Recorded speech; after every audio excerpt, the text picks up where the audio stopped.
juventude! Seja bem-vindo ao canal Jovens Curados para Curar. Eu sou Ricardo Fleming e hoje eu quero trazer uma palavra de Deus para abençoar a sua vida. Amém? Voltando com a série do Sem Filtro. Por quê? Porque hoje eu quero trazer uma palavra mais dura, de confronto ao seu coração, para que você possa já crescer com isso na sua mente. Se você não ouviu, ou se você já ouviu, mas ainda não dava tanta importância, que a partir de hoje seu coração seja impactado com essa mensagem. Amém? Então corre aí, abre a sua Bíblia, em Mateus capítulo 15, nós vamos ler do 29 ao 31. Amém? Então vamos lá. A Bíblia diz assim: partindo Jesus dali, foi para junto do mar da Galileia, e subindo ao monte, assentou-se ali. E vieram a ele muitas multidões, trazendo consigo coxos, aleijados, cegos, mudos e outros muitos, e os largaram junto aos pés de Jesus, e eles os curou. Repete comigo: curou. E no 31 ele diz: de modo que o povo se maravilhou ao ver que os mudos falavam, os aleijados recobravam saúde, e os coxos andavam, e os cegos viam, e então glorificavam a Deus de Israel. Aleluia. Gente, hoje eu quero trazer aqui uma reflexão. Eu sei que quem está aí é jovem, eu sei que de repente pode ter até uma outra pessoa, já não é mais jovem, já é um homem, já é um adulto, ou até mesmo já está entrando aí na terceira idade, não tem problema, mas o que eu quero confrontar você hoje é com o que essa palavra aqui diz. A palavra de Deus diz aqui que o Senhor Jesus, ele glorificava a Deus. Como? Através das suas obras. E o povo glorificava a Deus como? Reconhecendo que em Jesus se fazia todas essas maravilhas. Porque o que eu tenho visto muitas pessoas falarem, não estou dizendo que isso está errado, amém? Mas é fazer uma separação entre graça e poder. Muita gente fala que o importante é você ter conhecimento do que ter poder, que o conhecimento é que vai te salvar, o poder, a manifestação de poder ele não te salva, que é o conhecimento que salva, enquanto a Bíblia nos fala que o conhecimento, se ele tiver em excesso na sua vida, ele também vai te fazer perecer, porque o conhecimento ele vai te ensoberber, ele vai acabar te levando para um lado aonde você vai achar que é o cara, você, né, a última Coca-Cola do deserto, ou que você não precisa aprender mais nada. Então aqui eu não consigo enxergar na palavra de Deus um lugar onde a Bíblia me diz que conhecimento e poder, manifestação de poder, eles estão separados. 2 Pedro 3,18 diz: crescei na graça e no conhecimento de Cristo Jesus. Então nunca se separou. O homem fez essa separação de igreja tradicional, de igreja pentecostal. O Senhor Jesus aqui em todo momento ele ensinava e ele curava. Ele ensinava e ele curava.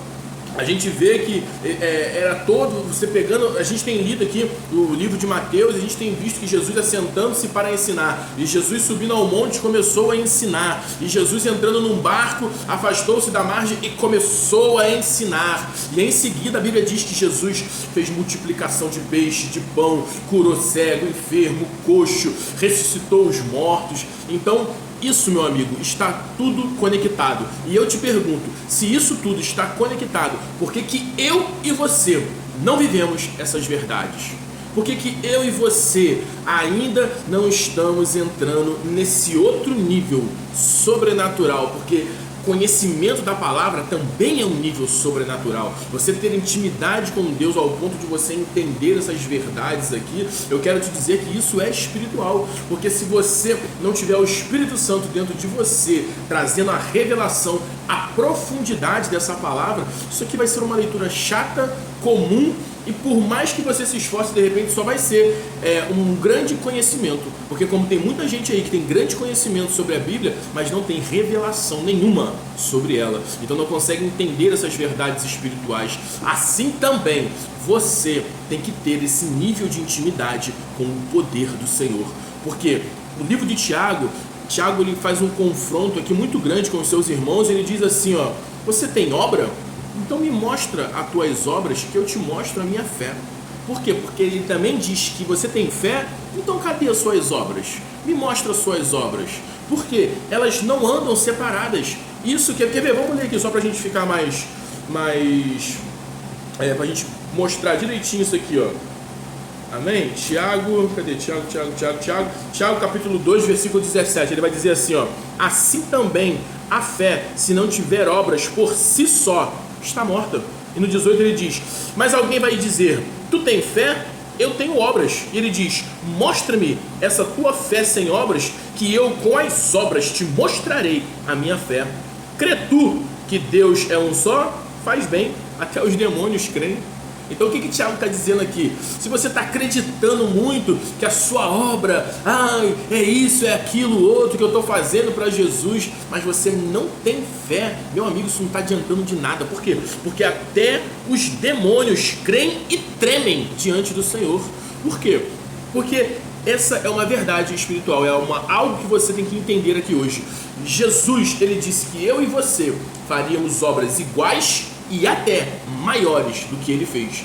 E por que nós não estamos vendo tantas curas e milagres como se deveria, como tinha antigamente, quando Filipe veio varrendo Samaria, como Pedro, Tiago, João, os apóstolos faziam, ou alguns homens de Deus se levantam em décadas para poder se mover nessa intimidade e direcionamento do Espírito Santo. Ei, juventude, eu quero te dizer que eu tenho clamado ao Senhor para ser um desses homens, um desses filhos de Deus que vai se mover tanto na graça quanto no poder do Senhor. E eu quero encher o seu coração com isso. Eu quero botar pilha aí em você de que você também pode fazer isso, porque a Bíblia disse que tudo que Jesus fez está à minha e à sua disposição. Aleluia. O Espírito Santo que estava em Jesus e que fazia com que ele realizasse esses sinais de maravilha, hoje ele está em mim e em você. Mas Ricardo, Jesus era Deus. Sim, era Deus, mas a Bíblia diz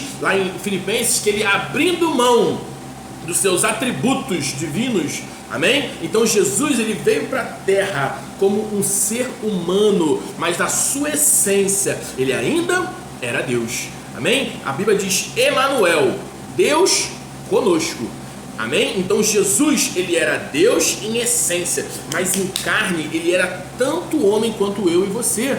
Quer ver um outro texto legal para a gente ver? A Bíblia diz lá em Atos 10, 36. Vamos lá, eu vou achar aqui só para não ler e ficar vazio, para você poder ler comigo. Atos 10, 38. A Bíblia diz assim, ó: porque Deus ungiu a Jesus de Nazaré com o Espírito Santo e poder, o qual andou por toda parte, fazendo bem, curando a todos os oprimidos do diabo, porque Deus era com ele, não porque ele era Deus. Então, Jesus, ele foi ungido. Unção significa capacitação, poder para realizar algo para Deus. Então Jesus foi ungido com o Espírito Santo e poder, o qual andou por toda parte fazendo bem e curando a todos os oprimidos. Aleluia. E essa cura aqui não é simplesmente uma cura interior, coisa que tem se propagado, coisa que tem acontecido muito, e eu glorifico a Deus por essa obra regeneradora, santificadora do Espírito Santo na minha e na sua vida.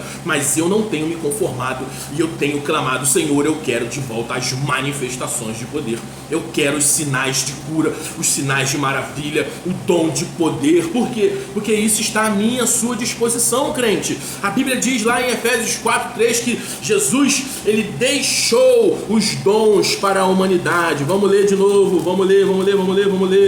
Vamos lá, Efésios, Romanos, vamos lá, Gálatas, Efésios, ele diz lá, Efésios 4, cadê? Efésios 4:8, ele diz assim, ó: quando ele subiu às alturas, levou cativeiros e concedeu dons aos homens. Amém? Quem é cativo ao cativeiro? Quando a palavra diz que Jesus levou cativo o cativeiro, significa que Jesus, ele desceu ao inferno e ele pega o seio de Abraão, todos aqueles que morreram crendo em Cristo Jesus, mas que estavam ainda debaixo do poder de Satanás, por mais que eles estivessem em lugares distintos, amém? Quando Jesus conta uma história, e não uma parábola, é uma história, porque ele fala, existia um homem rico e Lázaro, então ele está citando um nome, então isso não é uma parábola, é uma história. Ele fala que Lázaro estava no seio de Abraão e que o homem rico estava no fogo lá do inferno, ardendo lá, querendo se refrescar e não conseguia. Então eles estavam em condições diferentes, mas no mesmo lugar. Então, por quê? Porque Satanás era retentor da vida do homem. Porque a palavra de Deus nos diz que quando você é derrotado, você se torna escravo do vencedor. Então, até aquele momento, até aqueles que morriam crendo em Deus, eles eram escravos. Satanás tinha o poder sobre eles, então eles não saíram dali, mas eles estavam em lugares distintos. Mas Cristo Jesus, aleluia, quando vence Satanás e seus demônios na cruz do Calvário, ele desce lá, ele vai agora anunciar, né, como o livro de Judas diz, para todos aqueles, ei cabeção, eu sou aquele que viria, que proporcionaria libertação, cura, salvação para todos. Então ele apregou para aqueles que estão lá e ele pega aqueles que estavam em cativos, aleluia, e leva o cativo em cativeiro, porque agora o Senhor Jesus toma todos eles e eles vão para o paraíso.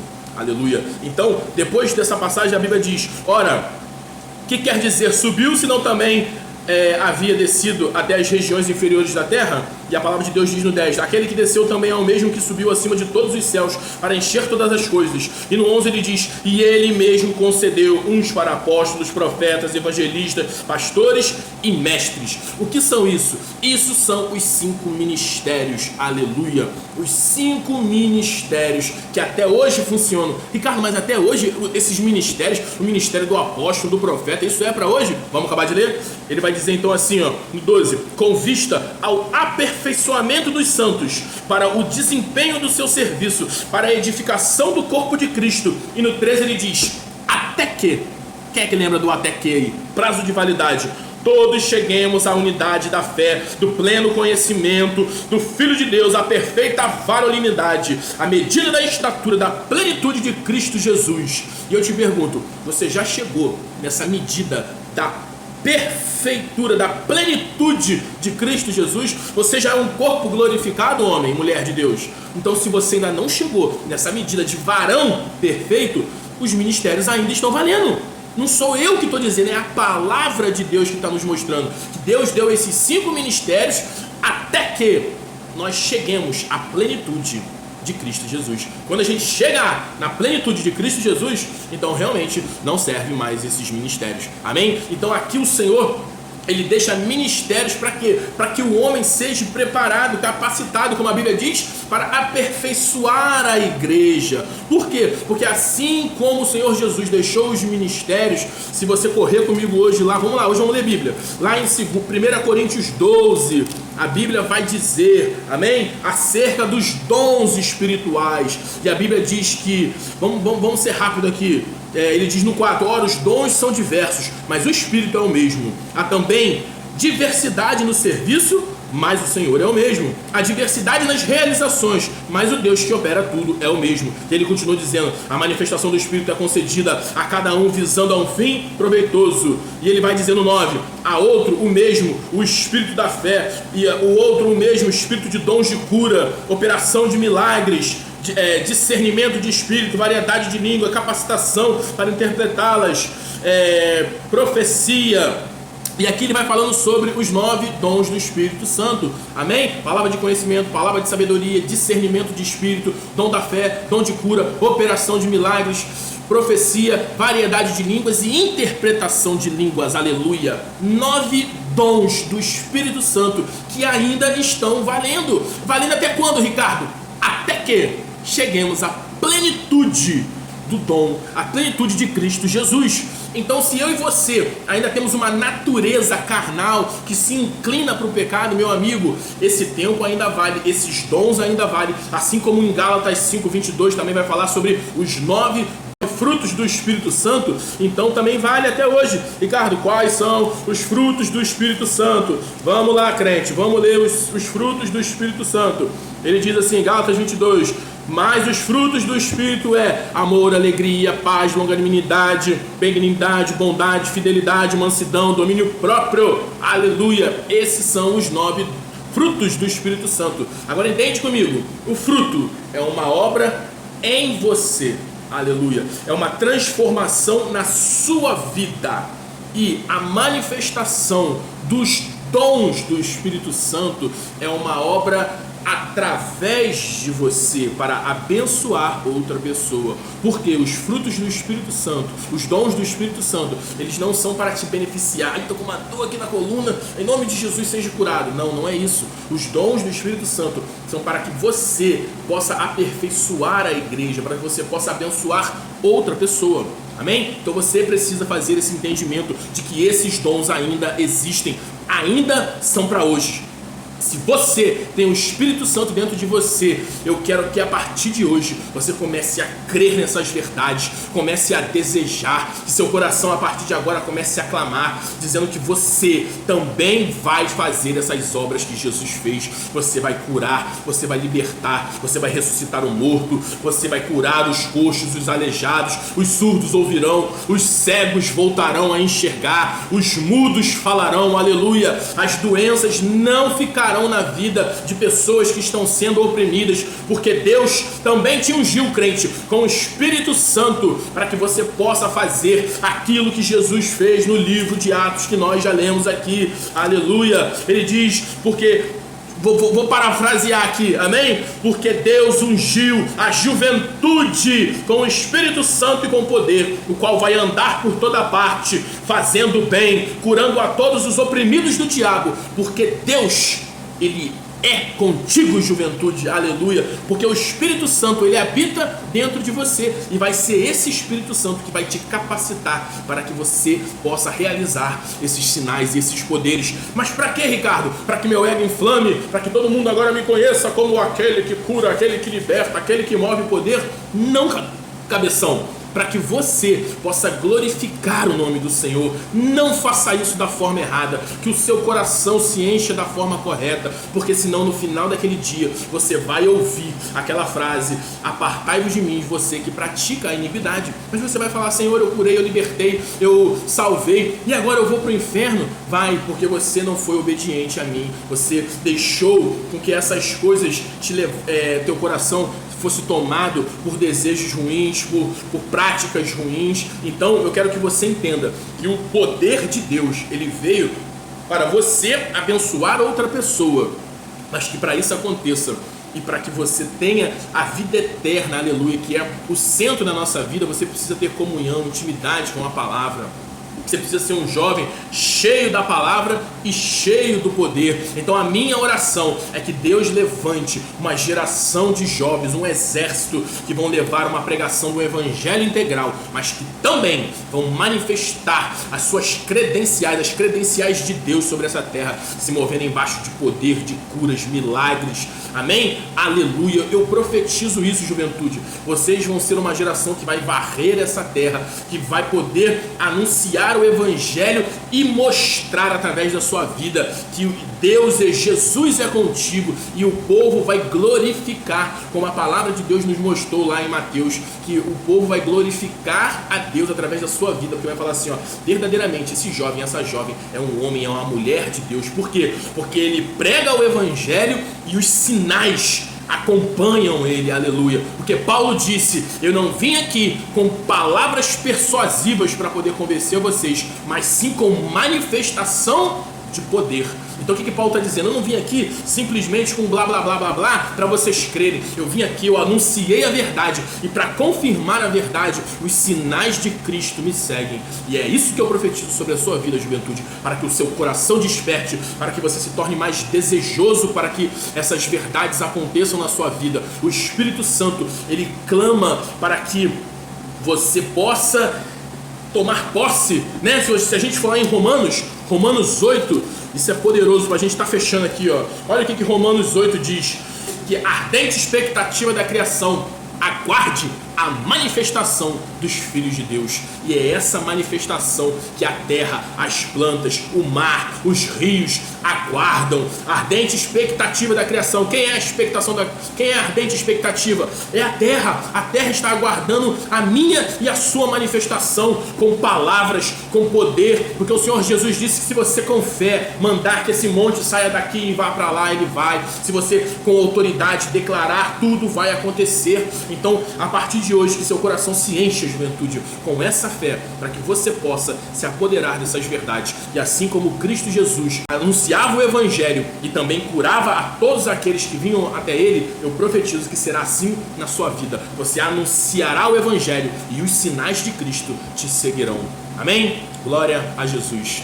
Pai, eu abençoo essa juventude, que ela a partir de hoje, Senhor, possa ser essa juventude que vai transformar, que vai varrer essa terra, que virão dias, Senhor, em que você vai levantar esse grande exército, e ele será composto, Senhor, por muitos e muitos jovens, homens e mulheres que levarão a sério, levarão a pregação do evangelho integral, nada desse mimimi, Senhor, e eles vão manifestar nessa terra as suas credenciais para que o seu nome seja glorificado. Amém? Glória a Jesus.